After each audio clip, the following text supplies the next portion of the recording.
día miércoles mañana, cielo escasamente nublado, viento mínima 12 grados, máxima 24, repite el jueves. Cielo escasamente nublado,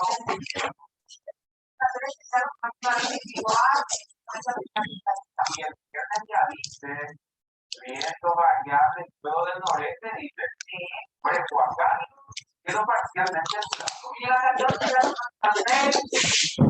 pausa y cuando regresemos más noticias.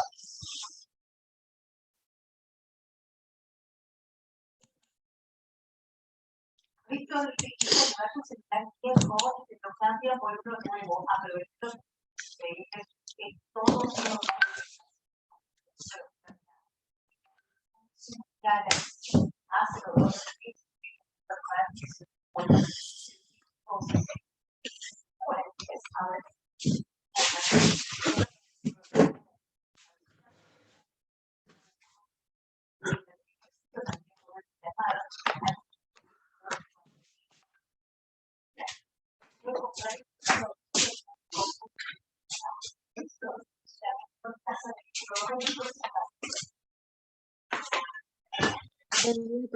Buenos días, ¿cómo están?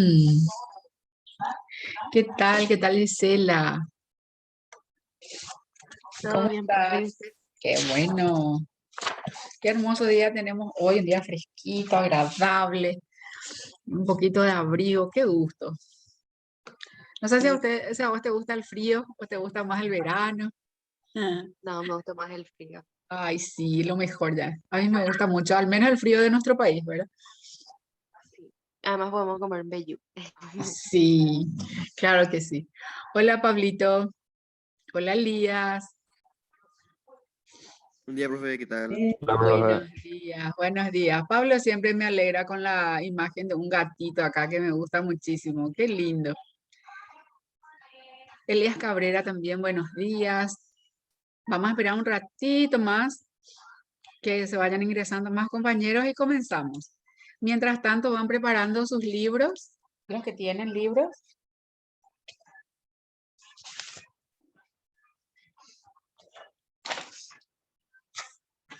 En la página donde habla del cuento El Guajú, página 24, 23, 24, ¿sí?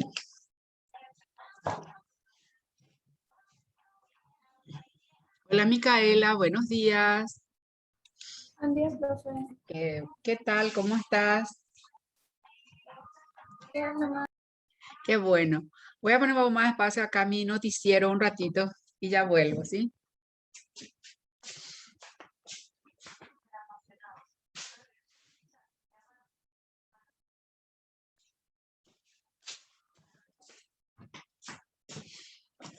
Estoy viendo todo lo que es la situación de salud, de las vacunas en la tele. Y bueno, les deseo que estén todos muy bien realmente de salud, que su familia esté bien, ¿sí?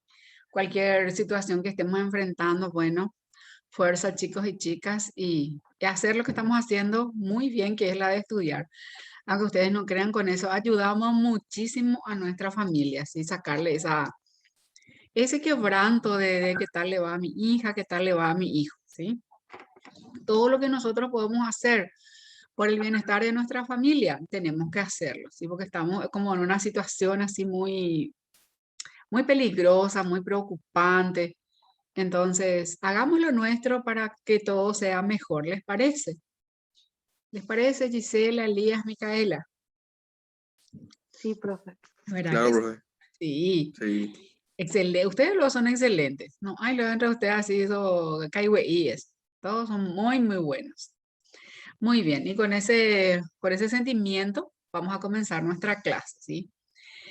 Nosotros terminamos una parte de nuestro cuento, el análisis de nuestro cuento, y ahora nos corresponde analizar otro, ¿sí?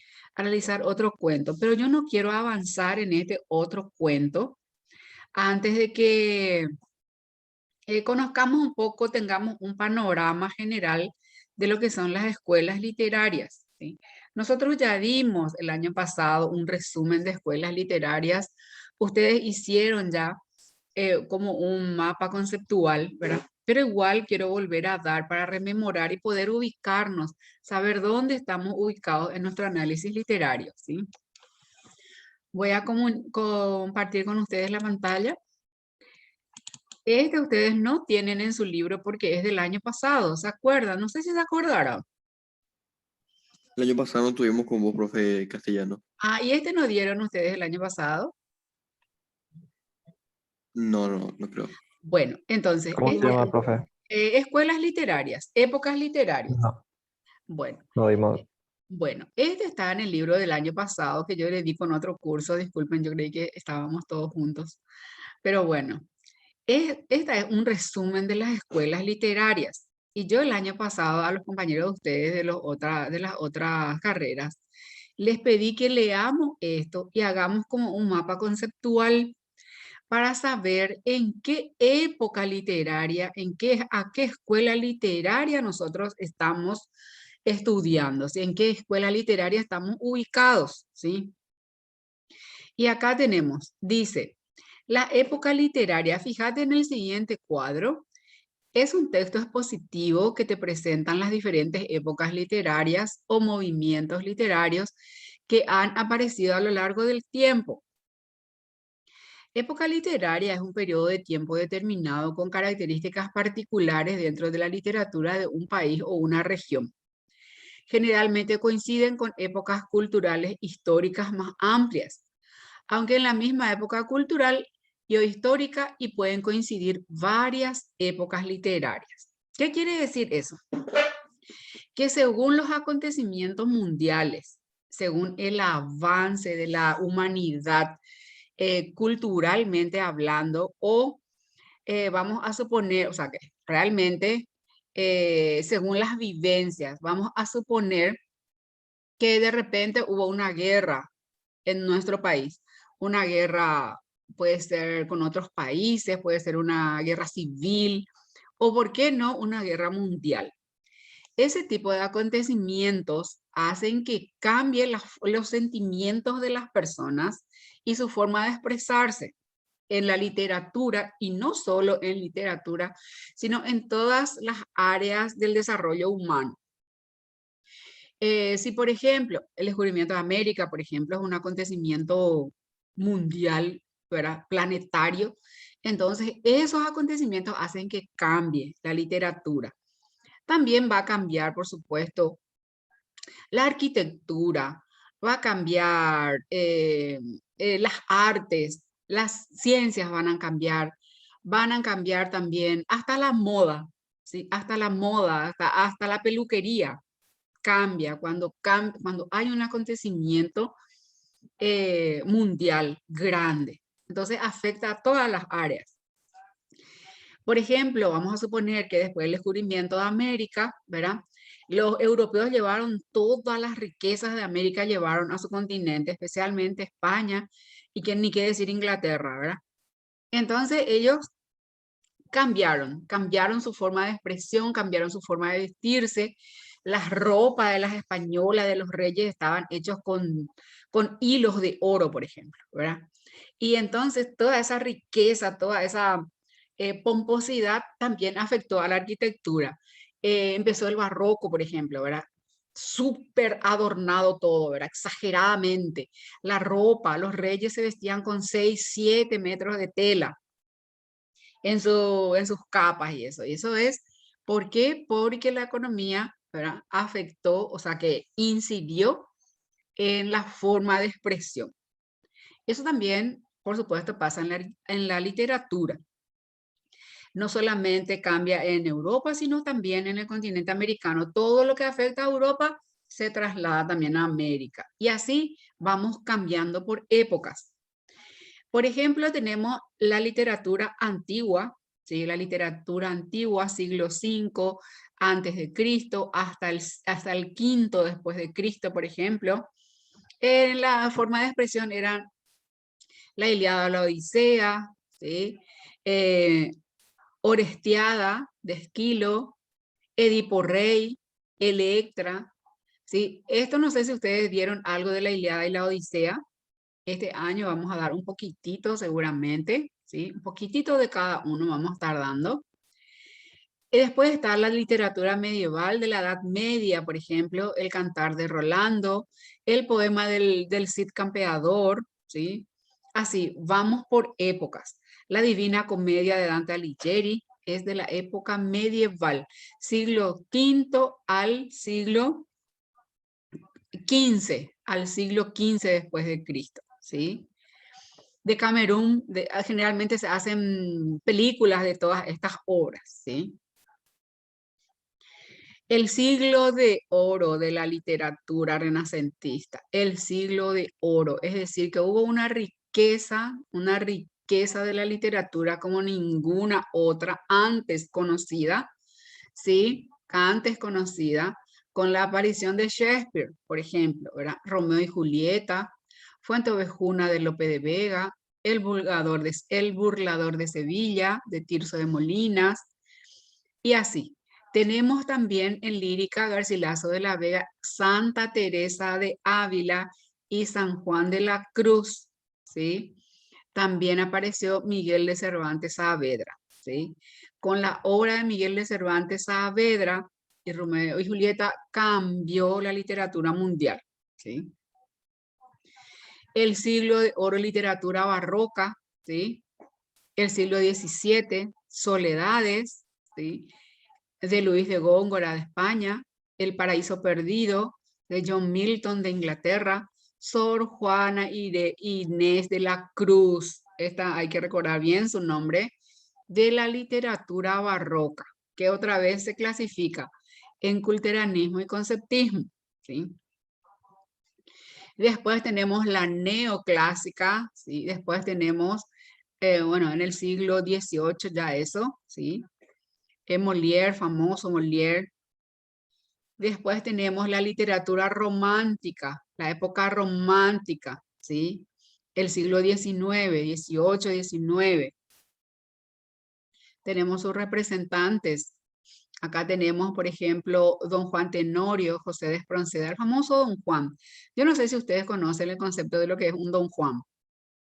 Cuando se dice por un hombre, ah, ese es un don Juan. ¿Conocemos ese concepto de por qué se dice? ¿Ustedes nunca escucharon? ¿Nunca escucharon? Bueno, cuando se Creo que dice, no.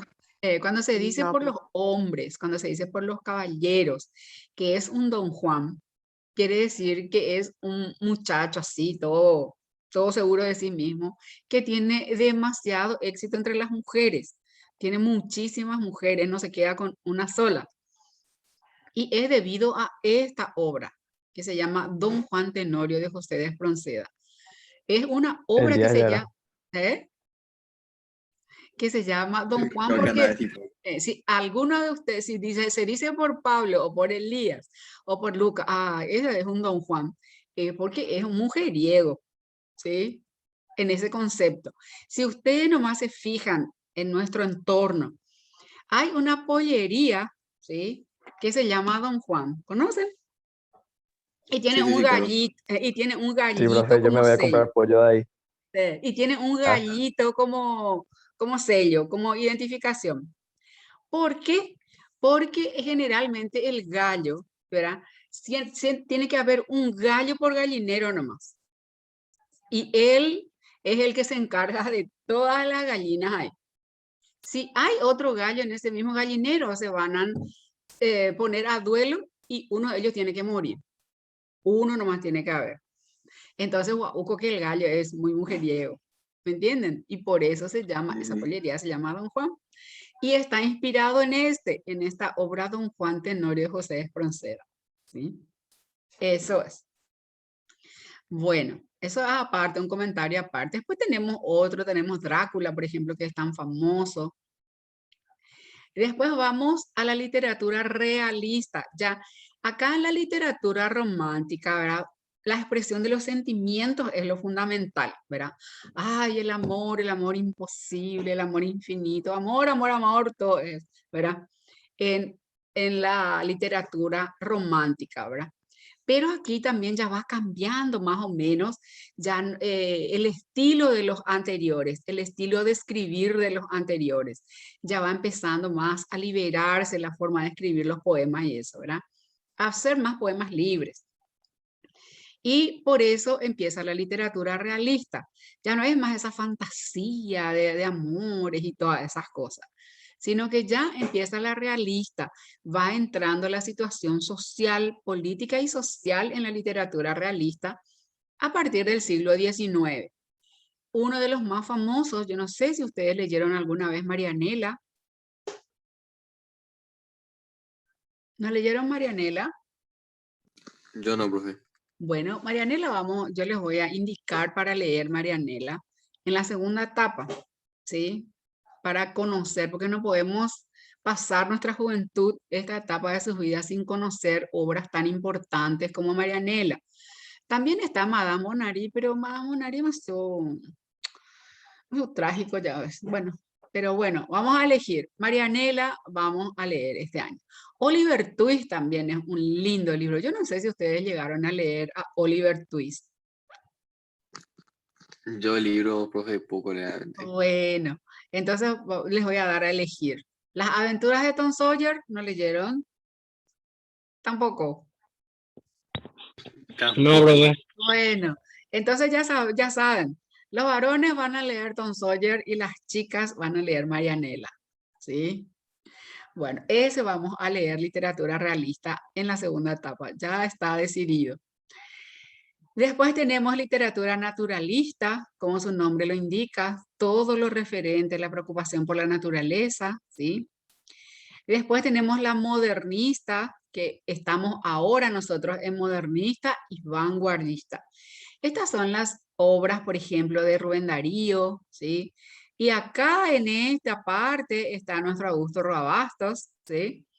Y después están las vanguardistas, ¿sí?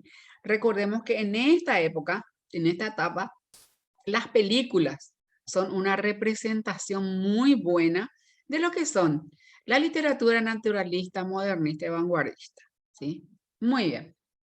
Eso es así a grandes rasgos, y yo quiero que hagan de esto un mapa conceptual. Todos sabemos hacer lo que es un mapa conceptual, ¿o no tanto? Sí, profe, claro que sí. Sí, tenemos, por ejemplo, son esas famosas barras, ¿sí? Acá ponemos como título una barra, épocas literarias, y le vamos abriendo brazos. Acá, por ejemplo, ponemos las distintas escuelas, ¿sí? Montón de escuelas tenemos. A ver, un poco. 1, 2, 3, 4, 5, 6, 7, 8, 9, 10. Quiere decir que podemos partir en 2, 5 y 5, ¿sí? Entonces, en su cuaderno van haciendo las épocas literarias. La primera hacen de 5 escuelas y el otro, ¿verdad? El otro van a hacer también de las 5 restantes. Es decir, que van a hacer 2 mapas conceptuales. El primer mapa va a ser 1, 2, 3, 4 y 5. Hasta la neoclásica va a ser el primer grupo. El primer grupo y van a ir clasificando. Por ejemplo, el primer cuadro, literatura antigua, abren un cuadro, van poniendo acá el otro, siglo 5 antes de Cristo, al 5 después de Cristo, y más abajo, otro cuadro larguito así, donde ponen las obras, los autores y sus obras. ¿Se entiende lo que vamos a hacer? Sí, profe. Bueno, entonces, esta es la tarea de hoy, ¿sí? Si no hay preguntas sobre esta tarea, entonces podemos ir avanzando. Preguntas de contenido de este mapa conceptual. Bueno. Entonces vamos a mirar nuestro libro, la página 23, ¿sí? En la página 23 de nuestro libro. Nuestro libro se va a llamar, o sea que nuestra obra se llama el Wahoo. ¿Conocen lo que quiere decir qué es la palabra Wahoo? ¿Qué es lo que es el Wahoo? Una palabra guaraní es. Una palabra en guaraní es Wahoo. Por ejemplo, Wahoo es el lamento que hacen los perros, ¿sí? Ahí se está lamentando como la voz del lobo. ¿Qué dice? Los perritos cuando están solitos se ponen a lamentarse así, ¿verdad? No están los dueños y ellos empiezan a lamentarse. ¿Conocen? Ustedes tienen un perrito que cuando no están empieza a llorar el perrito. ¿Conocen ese sonido? Sí, profe. Yo sé, profe, sí, sí. Bueno, y ese es lo que se llama wahoo. Sheyagua o wahoo. Mi perrito se está lamentando, está llorando. Pero el wahoo es más propio de los lobos, ¿sí? Y como el perro es un descendiente del lobo, los lobos son los que hacen así, ¿verdad? Y después ya todito ya empiezan a lamentarse ahí, ¿verdad? Ese es lo que es el wahoo, ¿sí? De los lobos y los perros, característico de ellos. Y es una palabra guaraní que en castellano yo le llamo lamento, no sé ustedes cómo me dirán, cómo se llama en castellano, ¿sí? Acá, por ejemplo, dice qué significa la palabra wahoo y como se darán cuenta, wahoo está entre comillas y está un poco diferente su forma de escritura. Si nosotros escribimos ahora en guaraní la palabra wahoo, le vamos a sacar la J, ¿sí? Porque esta es una grafía antigua, o sea, anterior a la que nosotros usamos. Una grafía anterior, la primera. Entonces, a esta época pertenece nuestro autor y por eso escribió así el wahoo, ¿sí? Porque es la primera grafía guaraní. Entonces, en algunas circunstancias he escuchado esa palabra, ¿de qué idioma procede? ¿Con qué animales se relacionan? ¿Sabes el significado de la palabra obsesión? ¿Qué es la palabra obsesión? ¿Cómo podemos definir lo que es obsesión? Y es como cuando estás demasiado enfocado en algo, por ejemplo. Exceso de algo. Exceso de Ah, atención, exceso de atención a algo, ¿sí? Estás fijado con eso y no te sale de la mente, ¿sí? Y empezás. Generalmente, cuando hay acoso, hay obsesión. Cuando hay acoso, persecución, eso, por ejemplo, es una obsesión. Generalmente hacen las mujeres y los hombres con respecto a su pareja amorosamente hablando, ¿sí? Vamos a suponer que una chica está muy enamorada de uno y de un varón y empieza a obsesionarse. Le persigue, se va donde se va, le persigue a todos lados, ¿verdad? Le persigue en su celular, en Facebook, en Instagram, en todos lados. Y eso es lo que es obsesión, ¿sí? Un tipo de persecución. Y los hombres lo mismo, ¿verdad? Y el complejo de Caín, ese se remonta ya otra vez a nuestra Biblia. ¿Quién fue Caín y Abel en la Biblia? unos hermanos. Unos hermanos, ¿sí? ¿Y qué pasó con esos hermanos? Y Caín le odió a Abel y le mató. Le mató, le persiguió hasta matarle por maldad, por envidia, ¿verdad? Bueno, entonces, ¿de qué se trataría el wahoo?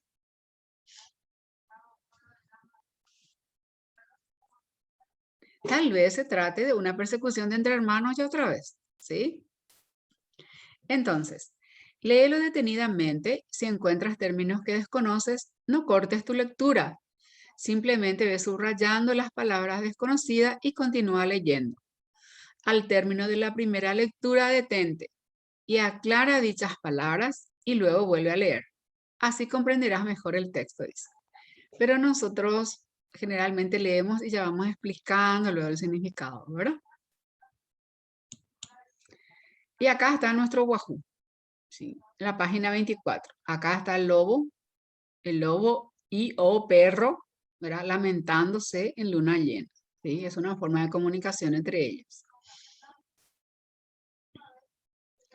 Y aquí está la tapa del libro, ¿sí? Está la tapa del libro de la obra. Hay un joven en una canoa con su fiel amigo perrito, ¿sí? Que generalmente se hace que o guajutas en Acoyagua, ¿verdad? Tal vez. Bueno, nosotros vamos a leer hasta donde nos alcance nuestro tiempo. Ahora son 44. Faltan 15 minutos. Antes de leer, quiero mirar un ratito sus trabajos y a ver si cómo estamos. Elías Cabrera no está, ¿verdad? Ah, Elías. Hola, Yo Elías. estoy acá, profe. Sí, tu trabajito de lucha hasta el alba te está faltando, Elías. Sí, voy a ponerme todo el día. Sí. Lucas está al día con su trabajo, muy bien. Matías Fretes no está. Micaela también. Todos están súper bien luego con su tarea. Sharon lastimosamente no está en clase. Acá estoy, Tobías. profe. Ah, está Sharon. Buenos días, ¿cómo estás? Bien, profe. Me alegro que estés en clase. Sharon, nosotros tenemos lectura oral y vos no hiciste por tu ausencia de la clase pasada. Y yo no quiero que vos pierdas tu lectura oral. Entonces, yo lo que te voy a pedir es que leas esta obra por lo menos hasta un punto aparte y así te recuperas tus 2 puntos. ¿Te parece? Sí, profe. Bueno.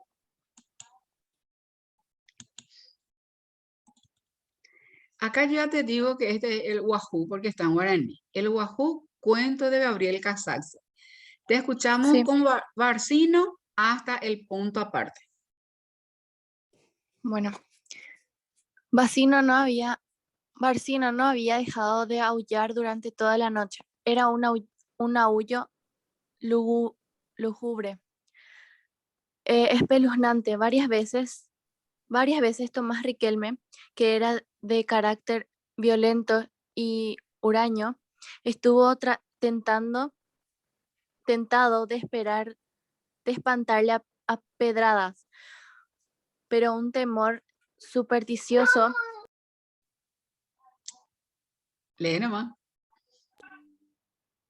lo contuvo y se resignó a soportar de mala gana aquel guayú. Guajú, Wahoo. Mm, tiene sí. J, que por momentos es el silencio de la alta noche. Semejaba voz la lastimera de ser humano. Eso es. Muchas gracias. Entonces, acá nos dice lo que es el Wahoo, la palabra que yo estaba buscando, es el aullido, ¿sí? Es el aullido de los perros y de los lobos. Muy bien.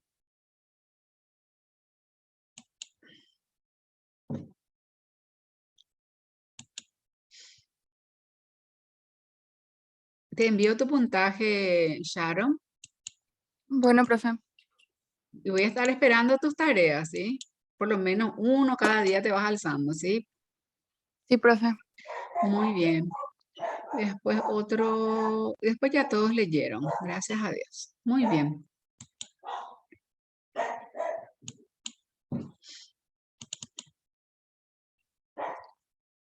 ¿Quién quiere continuar? A ver, Pablo, esos aullidos. Sí, esos aullidos eran la forma con que Barcino manifestaba su dolor por la muerte de su dueño Ceferino. El hermano de Ceferino había El, sido her- índole el muy hermano de distinta. Tomás. El hermano de Ah, Tomás. Mm, es que moviste el cosito. El hermano de Tomás Ceferino, el hermano de Tomás Ceferino había sido de índole muy distinta a la de Tomás. Su genio jovial y chanchero le había granjeado la estima de todo. Areguá siempre fue motivo de cavilaciones y comentarios en el pueblo, el por qué ambos hermanos que andaban constantemente juntos tenían modos de ser tan ajenos. ¿A qué se debía ello? La causa era clara.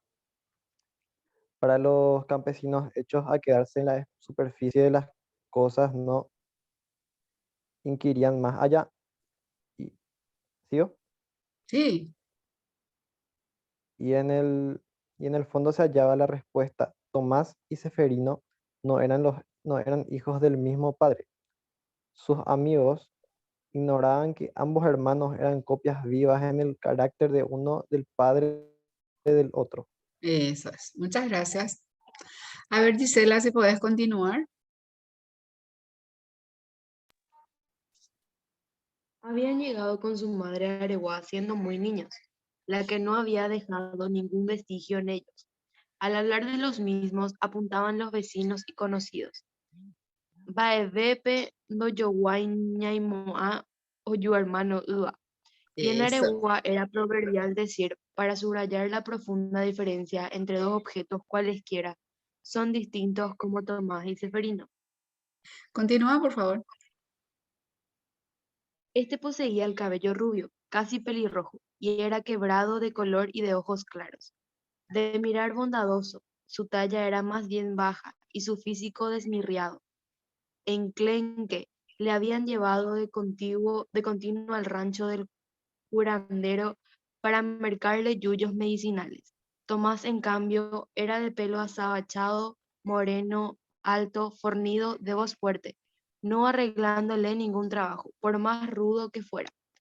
En su comportamiento eran tanto o tal vez más desemejantes. Tomás se pasaba las noches de claro en claro en los almacenes del pueblo, cambiaba de mujeres a menudo y tenía varios hijos bastardos. El otro ni era mujeriego ni le gustaba emborracharse. Tomás odiaba a su hermano con odio sañudo y hondo. Seferino, conociendo ese rencor, desvivíase por apaciguarlo, humillándose y obrando en todo como si tuviese la culpa del odio que despertaba en Tomás, cuyo aborrecimiento tanto más crecía cuantos más señales de sumisión recibía. Eso es. Vamos a arreglar ustedes en su libro. Ceñudo tiene que ser la palabra. Ah, ceñudo, bro. Ceñudo. ¿Dónde está? No lo encuentro. Casi al terminar el párrafo ya, profe. Ah, Ahí dice odio, ceñudo y hondo. La acá en la está. penúltima. Sí, acá está. Ya encontré. Odio ceñudo. Ceñudo. Bueno. A ver si continúa. Bueno, ya tenemos que terminar. Quiero que marquen hasta allí, ustedes en su libro, hasta donde leímos. Y vamos a continuar en la próxima clase, ¿sí? Dale, profe. Les felicito a todos por su asistencia, ¿sí? Nos vemos. Chaucito. Chao, profe. Chao, Chao, chao. chao. Chao, La chao. profe. Chao. Tu profe. Chao.